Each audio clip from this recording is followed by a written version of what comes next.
Aloha, namaste. This is Radha, and I'm here to talk about our full moon, which is happening here in Hawaii. It's going to be on August 8th at 9:53 p.m. Pacific Daylight Time, that's going to be 12:53 a.m. on the 9th, and then, of course, moving later than that as we move into later time zones. So, for many of you, it will be on Saturday the 9th. This is a full moon that's happening in Capricorn in a star called Shravana. Shravana is about listening and learning. It is symbolized by an ear, and the root of Shra is to hear. This is a very deeply spiritual star. So when we're able to kind of quiet ourselves from the noise, not just the outer sounds of noise, but even the noise within our conversations with people, all the sort of excess words, the things we say that are kind of just there to skirt the surface of what we're truly feeling and what's truly running through our minds and our hearts.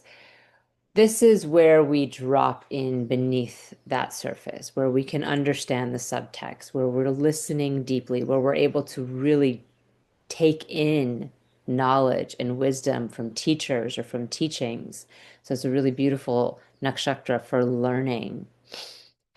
Um, it's where we are more nurturing about our learning path in the midst of the sort of harsh state of Capricorn. It can be a very austere sign.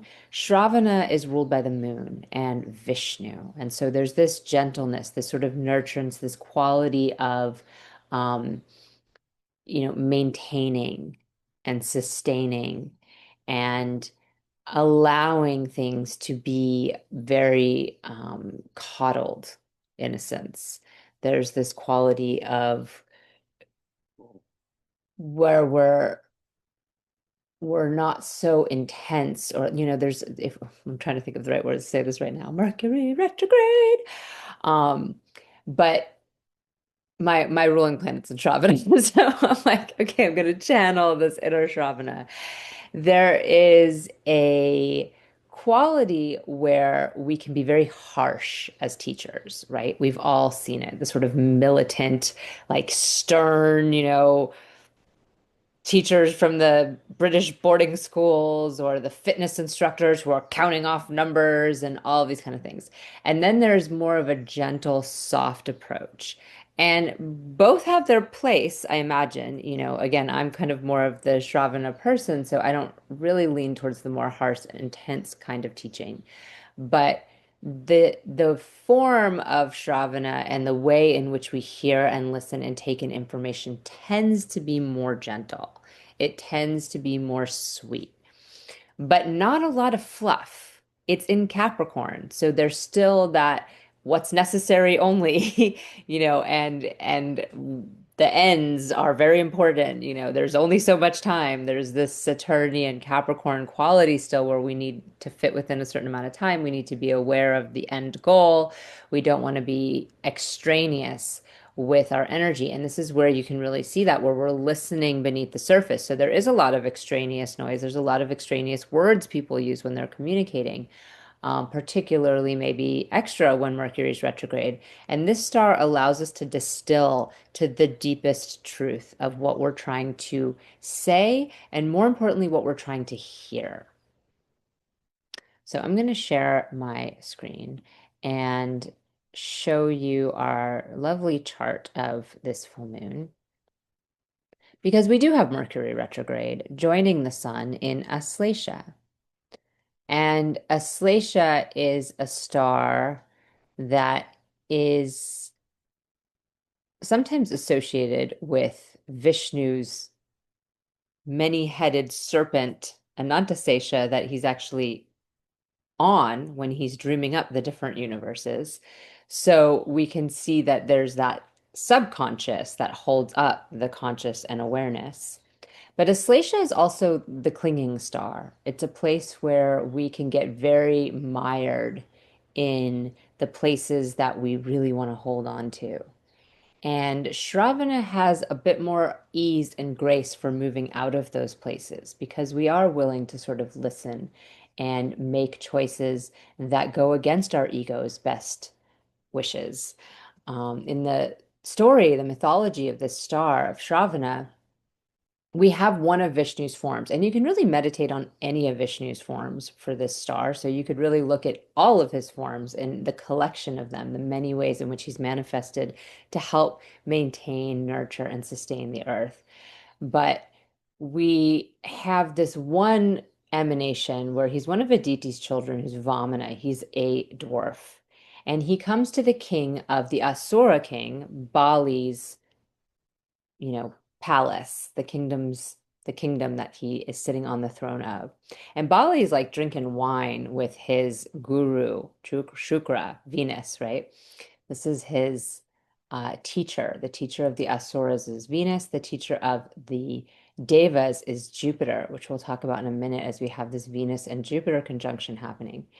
And he comes and says to Bali, I would like a boon. And Venus is like, don't do it. It's Vishnu. He's disguised. It's Vishnu. Don't do it. And Bali, after much back and forth between him and Vamana and Shukra, he decides to offer the boon. And basically he says to his guru, if it is Vishnu, then I'm not going to deny him a boon. Um, Either way, I'm not denying this small being who's come all the way to my castle and praised me a boon, and I'm not denying he who is everything a boon. And so he offers him a boon. And Vamana asks for 3 paces of land. It's one of the symbols of this star is also 3 footprints. And the nakshatra itself, the asterism, is made up of 3 stars that you can see distinctly. And so he says, okay, 3 paces of land. Don't you want more than that? You're so small. It's not going to be much. And Vamana's like, that's what I want. And he says, okay, granted. And the minute he says granted, Vamana grows to like the massive being that is the truth of Vishnu, right? And he takes one step and all of Earth is in that one step. And then he claims his second step and it's all the heavens. And then he looks to Bali and he's like, what am I, where's my third step? He promised me 3 paces. So Bali bows his head for him to step on his head and he pushes him down through to the underworld. And he tells him that because he didn't have the ego about the situation, he was devotional and he was humble, he'll come back again and be able to rule at another time. And this combination of sort of humility that Bali shows and reverence comes up in a lot of the different myths where we see an asura who indicates devotion and indicates a certain level of humility. And we sometimes see pride and folly on the parts of the devas. So this is why they're not just gods and demons. This is why it's sort of the beings who are following Venus are following our desire. They're following our desire nature. The part of us that's human in this world that wants to eat, that wants to have pleasure, that wants to feel good. And the ones who are following Jupiter, the Devas, are trying to uplift and get higher because they recognize that true lasting happiness is going to come from these higher principles and these higher practices and not from just feeding our lower desires. So both of these gurus have their function, and the Asuras and the Devas both have their function. This balance of powers in the world is when we always see them come to battle, when there's too much power on the part of the Asuras. And so the story in itself has many different layers that you can feel into, that you can listen carefully and hear beneath the surface for. But it's really powerful in this time because we do have Mercury retrograde across the way. And in the moon's sign of Cancer, and the moon is the planetary ruler of Shravana. And we have this nurturing star of Pushya that Mercury's in, and it's also a very spiritual star. It's where Jupiter's exalted. There's this capacity to really feed our spiritual side, to feed what we believe, to feed the gods or to feed the sages, to feed in prayer. The sages would do puja under this, feeding the gods. So there's this quality of gentleness here as well. And this capacity to really, and actually interestingly, Pushya is Saturn's star, and Capricorn is Saturn's sign, and Cancer is the moon sign. So we have this this moon Saturn connection going on here as well, where there's the austerities and the need to kind of pare down to what's important, and the humbleness and humility that Saturn brings to the table, but this soft, gentle, sort of nurturing energy that the moon brings in. And of course, the fact that he's retrograde, and he's not retrograde much longer, he's going direct on the 10th. But for this exact full moon, he will be retrograde. And he's not exactly across the way either. He's at 10 degrees. It's really activating that part where we're able to listen. Because when Mercury's retrograde, that's what we're doing. We're reviewing everything we've done before. And sometimes we have to double check ourselves when we're trying to send out communication. Our words get a little scrambled and jumbled, as I've illustrated in this video, but we're able to listen a little bit more. We tend to stop ourselves from always needing to speak, and we have a capacity to listen. So it's really powerful in this time. And the other thing that is coming up for us is this Venus-Jupiter conjunction. And the two of them are getting pretty close here by this full moon. As you can see, this is the 9th, this is the 10th, where Mercury is direct again. And here on the 11th, we pretty much have the two of them together. And of course, this is 9:53 p.m. In Hawaii, but Venus has already passed by the time I'm looking at it. So we could go a little earlier. And I know some of you live in way different time zones. Perhaps you're in Europe or you're in India or something like that. You might be a whole day ahead of me. So it's possible that we're looking at the 12th for you. This is 6:53 p.m. that I have them pretty close. And Venus is the faster moving planet. So um, this is for Pacific daylight time and even like mountain time and central time, we're still going to have, is that true for central time? Central time, I think, is 4 hours later than us. We would still be in the 11th, but for some places it'll be the 12th. So Venus and Jupiter, I just told this story about Venus as the guru. And there's a very long tail that I'm not going to get into with Venus and Jupiter in their combat with each other, but I'll kind of brush through it quickly, which is that there was a battle, as there are when the powers get out of hand. And there's a specific mantra that Venus's father, or excuse me, that Venus, as the father of his daughter, held. He knew this mantra, and it was a mantra that could bring people back to life that were dead. So an important one, a significant one when you're in battle. I'm going to go ahead and stop my sharing because sometimes it's a little much to look at the chart. And so he is in battle as the head, the guru of these asuras, and the devas send Jupiter's son to work with the asuras and to learn this mantra, this very powerful mantra. And the daughter of Venus falls in love with Jupiter's son and says, I love this man, can we please bring him in? And so Venus kind of treats him like a son and teaches him all the things that he needs to know to be a part of it, but he doesn't teach him the mantra because it's a very important mantra, and his own daughter doesn't know it. But then a situation arises where he is killed because the Asuras don't trust him, right? They don't trust this son. They're like, this guy's here to learn this mantra. He's here to destroy us. He's not here to be with your daughter. He's not here to be on our side. So they try to kill him in all various ways. And each time Venus convinces her, Venus's daughter convinces him to say this mantra and bring him back to light. It's the Sanjivini Vidya, I think is the name of it. I didn't just look at the story before I came. I'm just coming up with it right now. So some of the names I'd have to look up, but I think it's the Sanjivini Vidya. So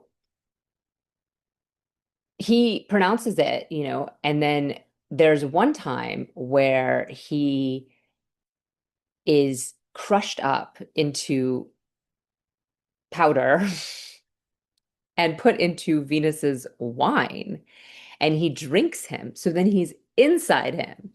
And at this point, Venus just tells his daughter, give up. Give up. He's not your man.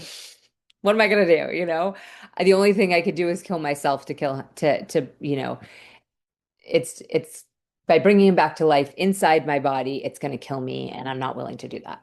And she begs him. She says, "Please, I love him so much. Please, please, Daddy, bring him back to life, and I'll learn the mantra from you, and then I'll bring you back to life, and it'll be great."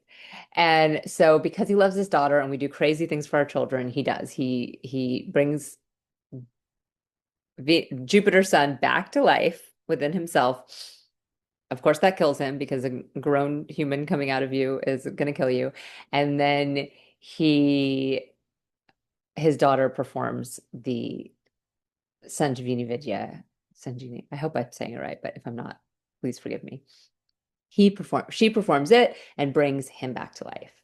But Jupiter's son heard it, and he decides to leave because that's what he came for, right? He wasn't here for love. He was here for this mantra. So he's like, I gotta go. And she's like, what are you talking about? Like, we're in love. I did all this for you. Like, everyone tried to kill you, and I brought you back to life every time. I had my father kill himself, and I brought you back. Why are you leaving? And he's like, well, the thing is that now we're actually related because I was in your father's body, and he basically birthed me. And so now we're like brother and sister, and so we can't be together. And she was devastated. And this is an example of where you see that kind of shady behavior on the part of the Asuras. And you see this more moral behavior on the part of the Asuras. Did I say the Asuras? On the part of the Devas, the shady behavior, and on the part of the Asuras, the more moral behavior. But of course, these myths have many layers. So they're not just like a morality conversation. And that's where this Shravana comes in, where we can really like all the different symbols and layers beneath the surface come to rise. What the Devas would say is that at all costs, the ends justify the means. The deceit, all these things, it justifies the ends because at the end of the day, what we need is the devas to raise up. We need the balance of powers. So whatever we have to do in order to make that happen, whether it's trickery or deceit. And this is where you can see the battle between Jupiter and Venus, because sometimes Jupiter can get a little high-minded and caught in the philosophy and the belief. And the most important thing is this up here. And Venus stays here in relations and in our daily life, which is more often where we as humans are living and engaging. We're engaging with other humans. We're not overriding them and saying, the only important thing is this end, that or this truth that we're discovering. Now, of course, many people do, and we call it spiritual bypassing, right? And we see that particularly when Jupiter and Venus get in each other's signs, you can really see things like that. When Venus is in Sagittarius in particular, you can really see some spiritual bypassing happening because there's a lack of relational understanding. Well, in this case, and I'll go back to my screen share just for a brief moment so I can refresh our eyes on our Venus Jupiter conjunction that we have here, August 11th and 12th. And it's in Ardra, which is a tumultuous star. It is the stormy star of creation. And what we see in Gemini is that this is a place where we're very intellectual. So Jupiter in Gemini, and I've already talked about this a little bit, is not at his highest. The high-minded truths and beliefs that test time is not where Jupiter's at right now. Right now, we're in facts and figures and information. And how can I debate you on this information I have from this fact place, right? We're not into like long-standing truths and theologies or philosophies or deep beliefs and deep inspirations. That's just not what Jupiter does in Gemini. That's just not what Gemini does. Venus in Gemini isn't a friendly sign. Venus in Gemini allows us to be relational in a very intellectual and perhaps witty way, where conversations have a lot of give and take. The actual like masculine and feminine tend to be very balanced here in Gemini, so our relationships take on more of a neutral gender vibe. They're not usually overly one or the other side. We tend to relate in this sort of neutral ground of ideas and mental stimulation and puzzles and activities and things like that.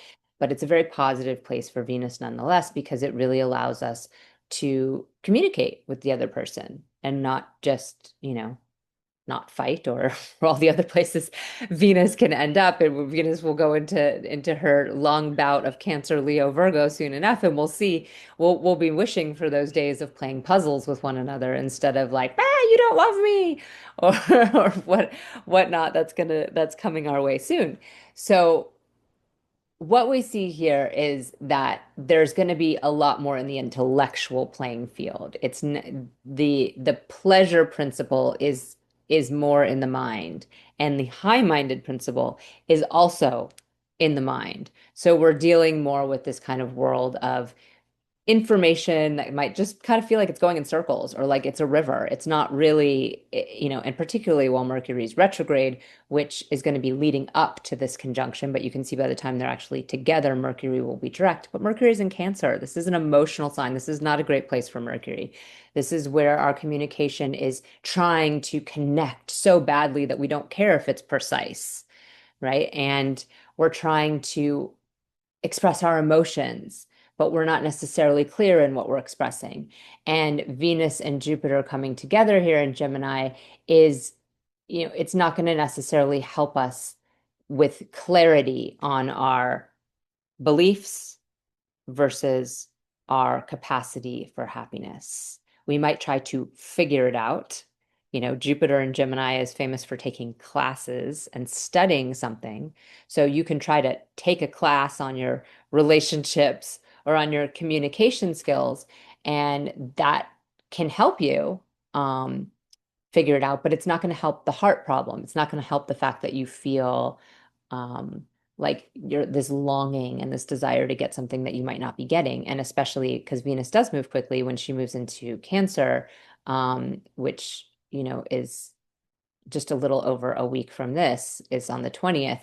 We, you're going to feel like pretty whiny and like you're not getting what you need no matter what you studied beforehand.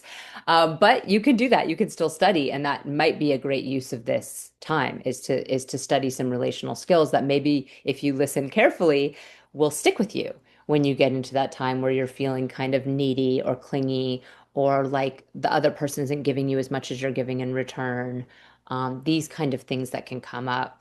Maybe you'll remember some of what you learned, especially if you initiate it in this little period right here where we're in our full moon. So before the actual conjunction comes to head. Generally speaking, Venus and Jupiter don't like to be together. So there is a Yuddha, a war of unfriendly planets. Um, and some people gauge a war based on the planetary degrees. Well, Venus is obviously going to bypass Jupiter pretty quickly. Right now, Jupiter is in the higher degrees. Sometimes we look at it through dignity. And like I said, Venus is actually in the higher dignity. So Jupiter's already sort of flailing in a sea of information here. And our relational skills are going to be what come forward the most. But in this moment, they're both kind of flailing because their ruler's retrograde in a sign that is not really conducive to clear communication or even clear information intake, right? Our capacity to actually learn is a little limited right now because our emotions are so strong and because we are so attached. So if there's a way that we can really access that, those relational skills, talking about our attachment styles, talking about the ways in which we communicate with one another, that's probably going to be the best use of our intellect at in this little period of time because anything else is going to feel sort of overwhelming to us and it's probably just going to go in one ear and out the other. So I hope this is helpful for you. I hope you have a blessed full moon. There's some solar flares expected on the 8th, which is, always exciting. And we have, well, of course, it's the Lion's Gate, right? I know many people, particularly in the Western astrology world and in New Age circles, celebrate Lion's Gate. I'm not going to give you a lecture on it. You can celebrate whatever you want. Um, why not choose that day to have a party? But it is also the full moon. So in that case, there's actually something to celebrate. So have a blessed full moon, Lionsgate, and rest of this little Mercury retrograde period. Try to learn something. And when Jupiter and Venus come together, you can celebrate with your teachers. Namaste, and I'll see you soon. Oh, and if you are watching this in time before Thursday, the 7th, I am doing a live discussion on remedies with my cosmically aligned Patreon group. So you can go to patreon.com, Radha Home Astrology. I do have a free group where I give you the weekly forecast. For my members, they get weekly forecasts broken down for each sign. So you get your personalized weekly forecast. And I include the transits for things like full moons and, big transits that we have happening or even small ones. And this week, we're going to have our live discussion. Roughly once a month, we have a live discussion. And this one's going to be on remedies. And it's really going to be on finding what needs a remedy in your chart. So rather than just on all the list of different remedies you can use or for different things, we're going to focus on looking at people's charts and seeing what needs a remedy. Like where's the problem? And particularly, where's the problem right now? I get a lot of people coming to me in readings and telling me what they need help with based on something another astrologer said or what they've kind of studied a little bit, what they might think they know is their blemish in their chart. And oftentimes it's not really that pertinent to what's happening right now for them. And so this class, we're going to really dive into learning. And it is going to be more of a discussion than some of my other ones end up being in the sense that I'm trying to help people see for themselves what might need a remedy at any given moment. And so we have some of my members have submitted their charts and we're going to use those and we're going to have a good time. So that is 10 a.m. Hawaii time, which is 1 p.m. Pacific Daylight Time on Thursday, the 7th. And if you are a member of Cosmically Aligned, which means you are a paid member of the tier, you get to join for free. Otherwise, I'm not welcoming people in any other way for this particular one. But it's one of the many great reasons to join Cosmically Aligned. And if you're interested in a reading, you can always go to radhahomeastrology.com. Have a blessed full moon. Namaste.